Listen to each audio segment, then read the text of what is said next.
Kenapa dia? Pasukan Kediri menyerbu Lopandak. Rumah-rumah dibakar dan penduduk dibunuh. Kurang ajar. Kita harus balas perlakuan mereka. Jangan memberi pendapat yang simpang siur. Kita tunggu perintah Gusti Sangramwijaya.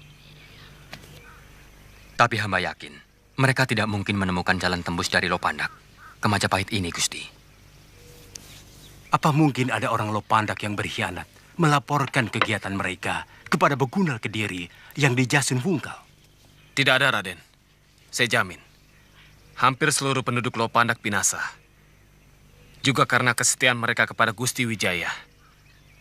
Ini semua buntut dari bentrokan hamba dengan orang-orang Kediri yang berlaku sewenang-wenang di Lopandak.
Mungkin mereka sangat marah karena 2 orang dari mereka tewas. Lalu bagaimana? Kita susun kekuatan dan menyerbu mereka? Kita butuh berpikir lebih tenang, Kakang Lawe. Tidak semua persoalan bisa kita selesaikan dengan otot. Ada hal-hal tertentu yang harus kita selesaikan dengan otak.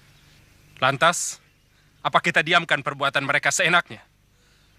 Pertama Lopandak, sebentar lagi Kambang Arum, Kambang Rawi, dan akhirnya Majapahit. Kita akan diamkan. Saya akan minta keadilan pada Paman Prabu Jayakatwang. Kalau perlu, saya akan mohon Paman Arewira Raja untuk menggunakan pengaruhnya pada Kediri. Yang penting, mulai sekarang kita harus lebih hati-hati. Dan yang lebih penting lagi,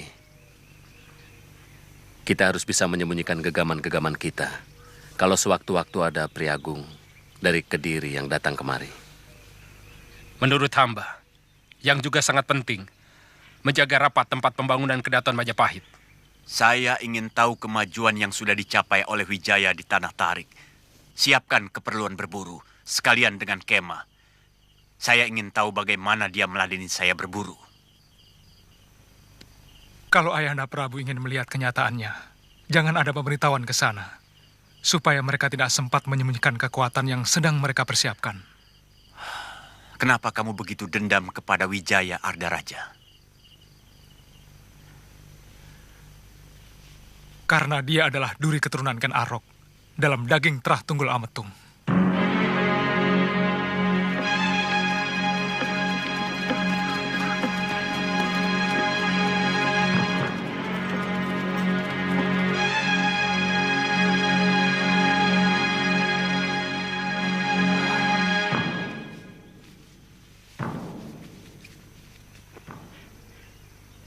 Baik, kami akan berkunjung ke kemah Gusti Prabu nanti malam. Tolong sampaikan. Baik, Gusti. Kami mohon pamit.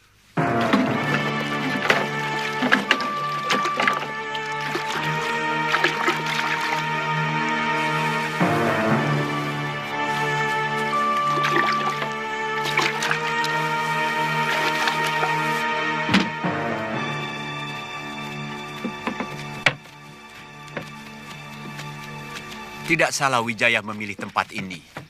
Cukup subur. Ayahanda Prabu tidak khawatir. Dengan daerah yang subur ini, mereka akan berkembang menjadi besar. Daerah yang subur akan membuat rakyatnya adem ayem. Tanpa gelombang dan tanpa gejolak. Mereka akan tidur nyenyak begitu matahari terbenam. Karena siangnya sudah kelelahan menggarap sawah atau ladang mereka. Bagaimana kalau suatu saat nanti daerah ini menjadi bandar perdagangan? Bukankah kita tahu semua bahwa negeri yang mempunyai bandar akan cepat berkembang untuk kemudian menjadi kekuatan? Sebagai daerah bawahan, Wijaya harus mematuhi larangan untuk membuat bandar. Bukan saja Tarik, tapi juga Songgoriti, Sedayu, dan juga Madura. Kalau mereka membangkang? Apa susahnya menghancurkan daerah bawahan yang memberontak?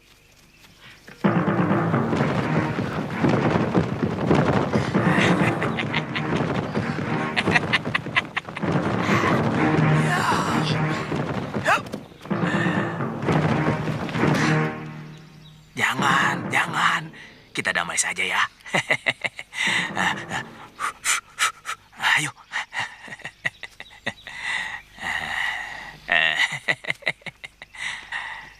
Nini, kalau kamu sebagai orang Singosari yang dikalahkan oleh Trah Kediri, apa yang akan kamu lakukan saat ini?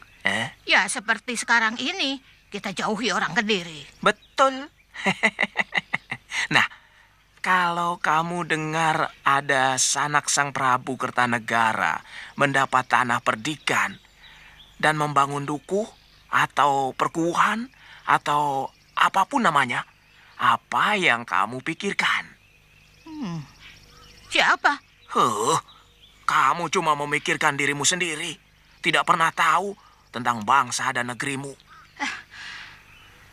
Mulai lagi. Jangan. Maafkan saya, Sanak Kadang. Gusti Prabu itu adalah dia Sang Ramawijaya beserta istri-istrinya. Dan juga para rake-rakenya yang masih setia, seperti Raden Ranggalawe dan Tuan Nambi. Di mana mereka? Kamu pun bertanya di mana mereka. Memangnya tidak boleh? Oh, boleh. Siapapun yang cinta kepada Wangsa Tumapel, boleh. Demikian pun Kamandanu. Tapi ingat, dia itu putranya Empu Hanggareksa, empu kepercayaan Gusti Prabu Kertanegara, dan muridnya Empu Ranubaya. Aku yakin dia pasti ke sana. Aku dengar Gusti Wijaya itu berada di Tanah Tarik. Kali ini ucapanmu luar biasa, Sapi Ompong. Ternyata kamu lebih pintar dari yang kubayangkan.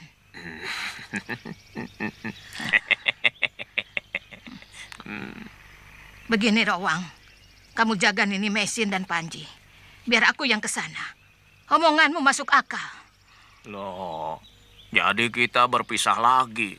Cuma sementara, Rowang. Bilang saja sama Nini Mesin. Aku akan pulang bawa Kamandanu.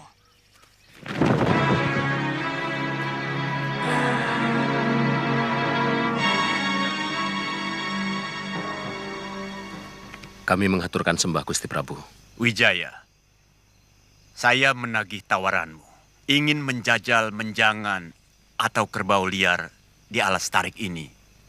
Kedatangan Paduka ke sini benar-benar anugerah yang tidak terkira. Hamba sendiri yang akan mengantarkan Paduka untuk mendapatkan buruan yang banyak.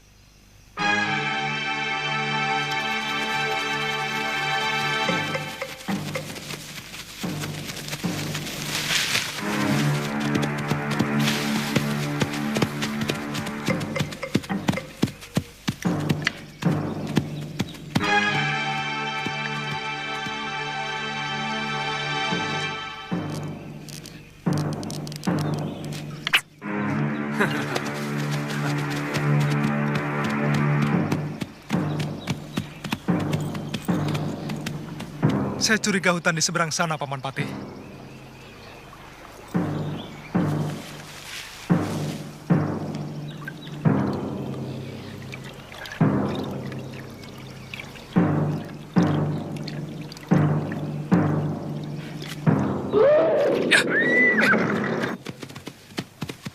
Saya curiga, apakah buaya-buaya itu sengaja dipelihara di rawa ini? Kamu tahu letak desa Lopandak, Wijaya? Hamba baru mendengar nama desa itu, Gusti Prabu. Lopandak. Apakah pedukuhan itu jauh dari sini? Ada apa, Gusti? Menurut Ardaraja, desa itu sedang mempersiapkan diri untuk memberontak. Maka dengan terpaksa dihancur luluhkan.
Menurut hamba, tindakan Adi Ardaraja benar adanya, Gusti Prabu. Menyiram api sebelum besar. Mula-mula saya memang marah pada tindakan Ardaraja yang sewenang-wenang. Tapi alasan dia dan juga Pati Kebo Mundarang cukup masuk akal. Bahwa sebuah negara bisa membangun kalau bebas dari gejolak keamanan.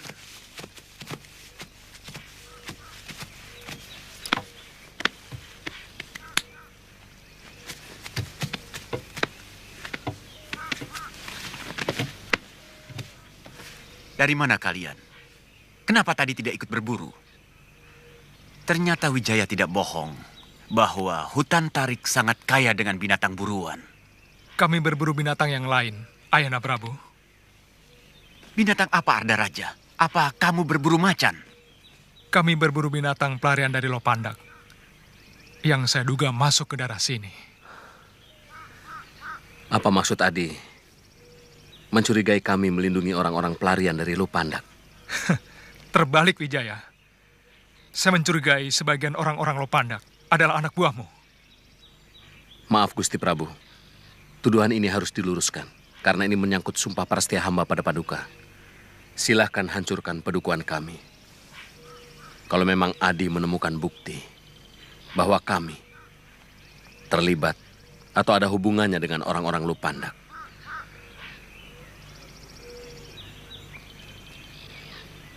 Ardaraja,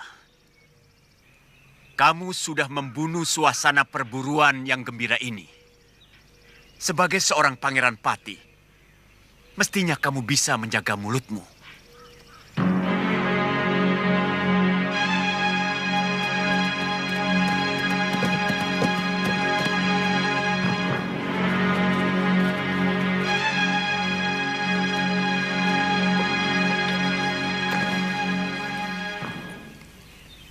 Kakek mau oleh-oleh apa? Rusa, kelinci, atau celeng? Wuni, hutan itu bukannya pasar. Kamu ini kok senangnya jumawa. Rezekimu ditentukan oleh Sang Pencipta. Wuni berangkat dulu, Kek. Mari. Ya.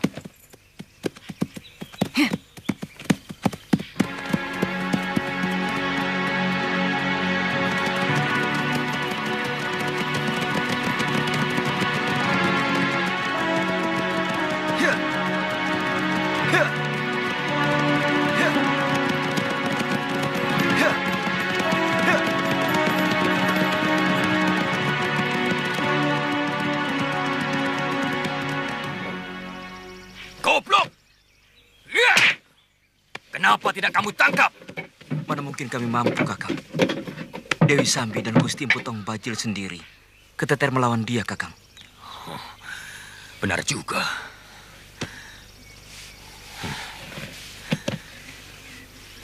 Kita harus segera memberitahu Empu Tong Bajil. Kenapa Nini bersekutu dengan pasukan pendekar yang dipimpin Patih Kebo Mundarang? Padahal mereka jahat dan kejam. Jahat dan tidak jahat. Hanyalah masalah ke arah mana kita menghadap. Di tempat yang sama, kita bisa mengatakan utara, juga bisa mengatakan selatan. Tinggal membelokkan wajah kita saja. Bagaimana jelasnya? Saya bisa lebih leluasa mencari tahu orang Singosari yang telah menyengsarakan ibu dan saya sendiri kalau bergabung dengan mereka. Karena merekalah yang berkuasa saat ini. Dan kita sama-sama tahu bahwa kekuasaan adalah kekuatan. Nini akan tetap menjadi anak buah Tong Bajil?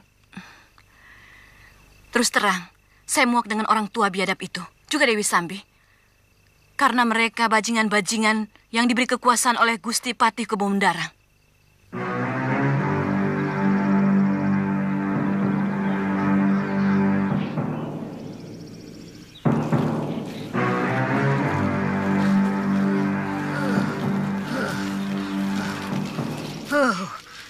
Daerah apa ini?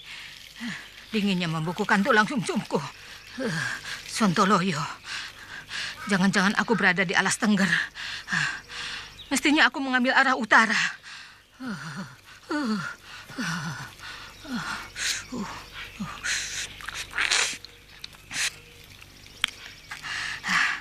Setan alas. Ini pasti alas Tengger. Air minum pun hampir beku. Sontoloyo. Ayo,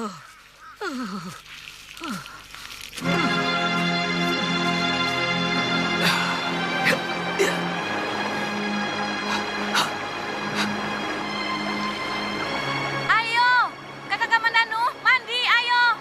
Biar segar, Kakang. Nini dulu. Saya masih mau memanaskan darah di paru-paru dan jantung saya.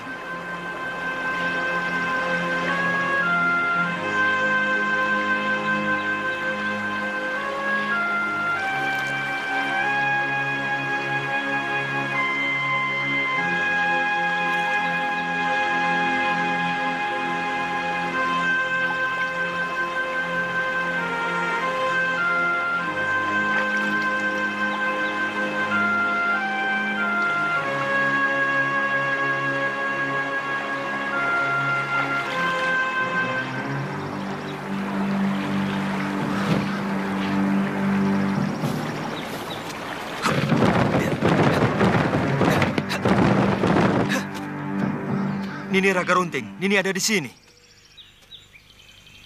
Aku ada di mana-mana. Begitu ya kamu memperlakukan istri yang sedang hamil besar. Menelantarkannya setelah mengecap madunya. Apa maksud Nini? Masih bertanya pula. Kamu mau lari dari tanggung jawab, Ksatria? Itu sikap putra empu yang Linowe. Hah? Ini bukan karangan ini. Saya benar-benar tersesat berburu di hutan. Mungkin saya melangkahi akar Mingmang. Tahu-tahu saya sudah memasuki hutan tarik. Dan beberapa minggu saya tinggal di sana. Kemudian saya minta izin untuk membawa Mesin dan Panji. Tapi di tengah perjalanan saya dihadang Putong Bajil dan Dewi Sambi.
Jadi, gadis yang Nini lihat yang sedang mandi itulah yang menolong saya. Pukulan segara geni. Hanya satu dukun yang bisa mengobati. Nyai Congcorang. Kamu ke Bukit Penampihan. Kakang! Kakang Kamandanu! Kakang!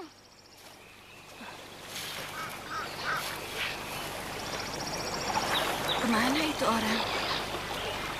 Saya harap Nini bisa mengerti. Kalau saya harus membalas budi kepada orang yang telah menolong saya. Asal kamu tahu, Nini Mesin pun sangat membutuhkan kasih sayangmu. Kasihan dia kesepian. Dan sepertinya perutnya sudah semakin tua. Apapun alasanmu, kau harus segera pulang. Iya, saya pasti pulang, Nini. Tapi tidak sekarang. Saya tidak enak kepada orang yang telah menolong saya. Kalau tidak mau, kamu akan berhadapan dengan saya. Nanti malam, saya tunggu di gerbang desa Tanibala.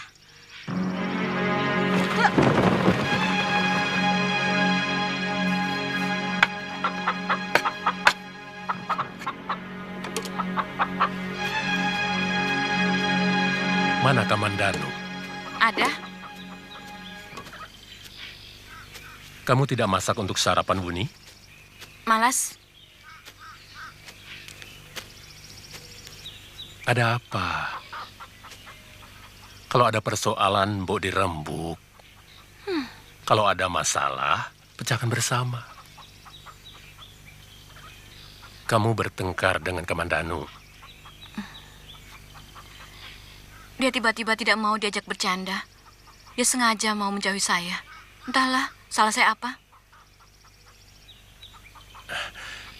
Seberapa jauh kamu mengenal dia?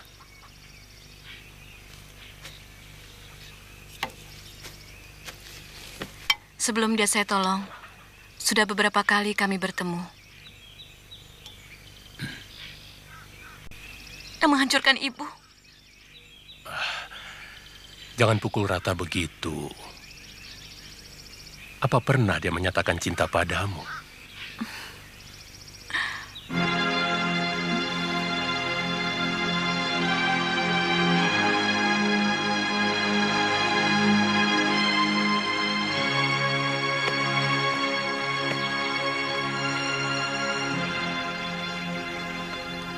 Tidak mandi, Kakang?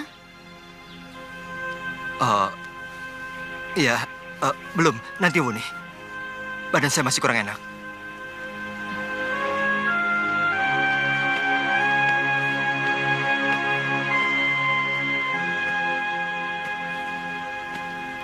Sebenarnya ada persoalan apa, Kakang? Saya lihat sejak di pinggir kali tadi, Kakang jadi murung. Tidak ada apa-apa, Wuni. Saya rasa saya hanya perlu istirahat.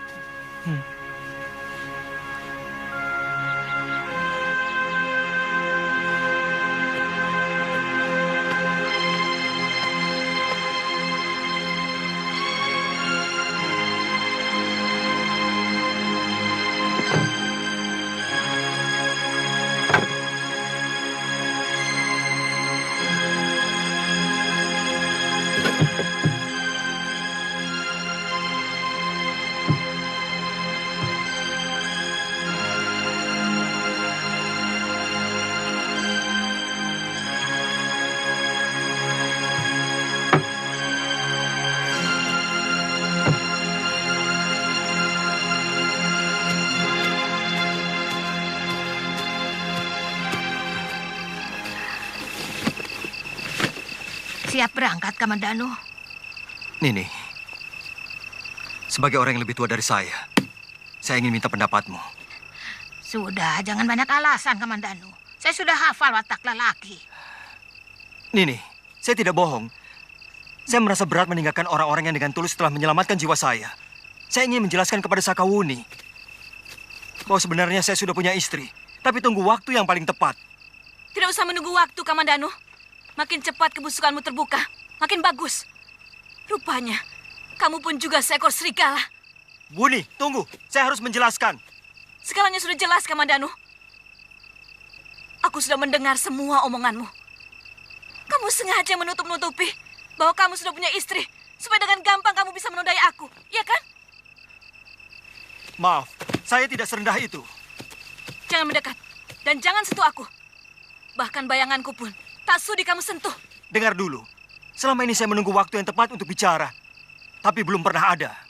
Tidak, selama ini kamu pasti menunggu waktu untuk bisa menodai aku. Bajingan!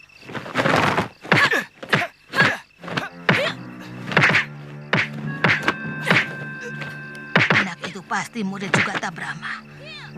Aku kenal jurus-jurusnya.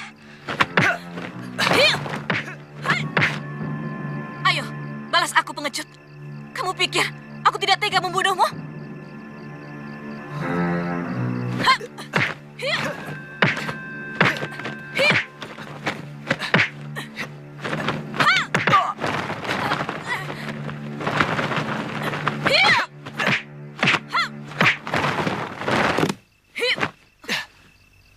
Benar-benar luar biasa. Masih muda, tenaga dalamnya begitu tinggi. Untung Kamandanu memiliki dasar cukup kuat.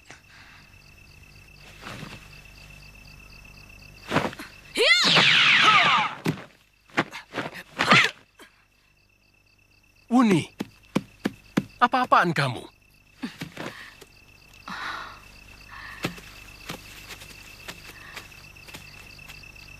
Dia telah menyakiti hati saya, Kek. Lalu dia mau kau bunuh? Iya. Kalau begitu buat apa kamu menolong nyawanya? Artinya, apa yang kamu lakukan selama ini tidak ikhlas.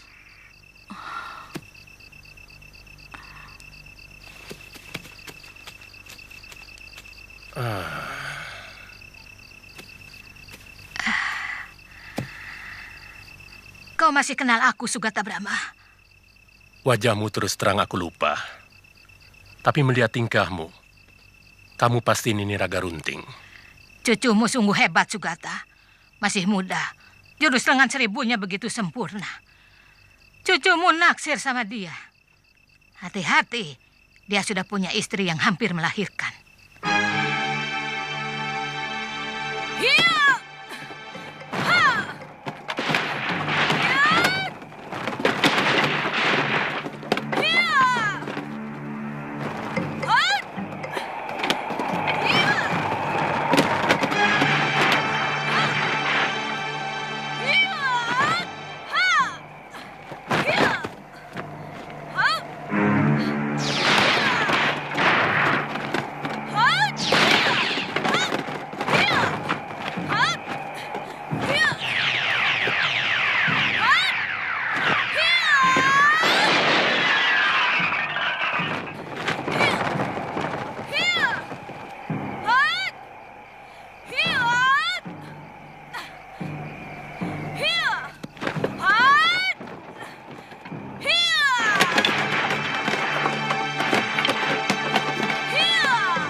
Uni, hentikan!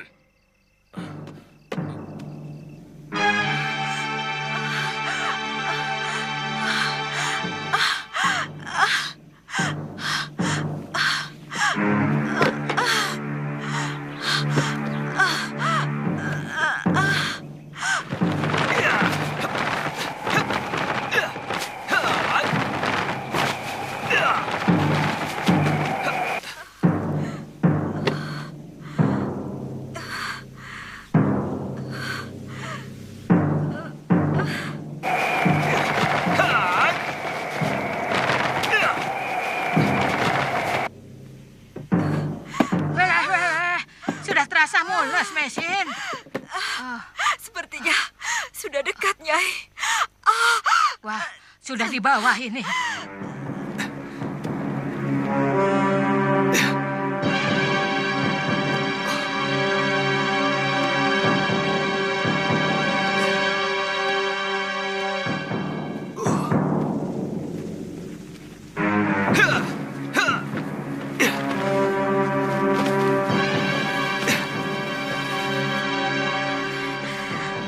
Panji, ambil air di baso, cepat. Baik, Nek.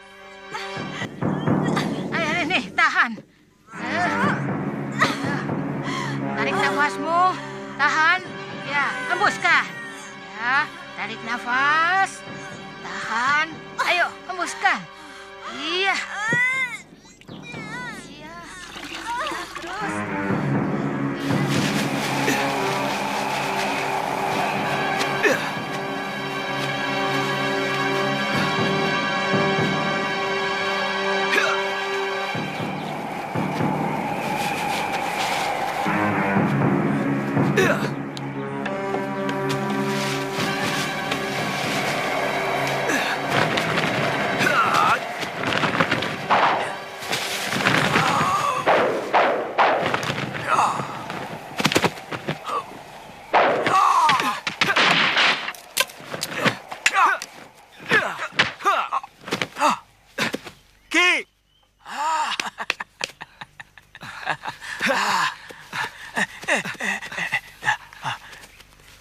Jangan ke rumah dulu. Di sini saja. Tunggu saja sampai ada tanda. Mesin, bagaimana Mesin, Ki? Nini Raga Runting sudah sampai. Dia yang mengurusnya. Bagaimana keadaannya? Sehat? Dia sangat mencemaskan kamu.